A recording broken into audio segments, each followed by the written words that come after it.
त्रिदलं त्रिगुणाकारं त्रिनेत्रं च त्रियायुधं त्रिजन्म पापसंहारम् एकबिल्वं शिवार्पणम्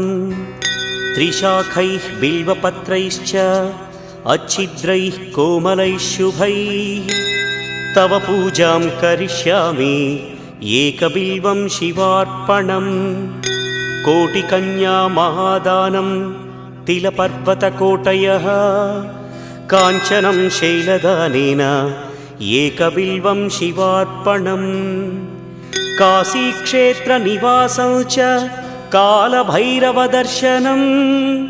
प्रयागे माधवं दृष्ट्वा एकबिल्वं शिवार्पणम् इन्दुवारे व्रतं स्थित्वा निराहारो महेश्वर नक्तं हौष्यामि देवेश एकबिल्वं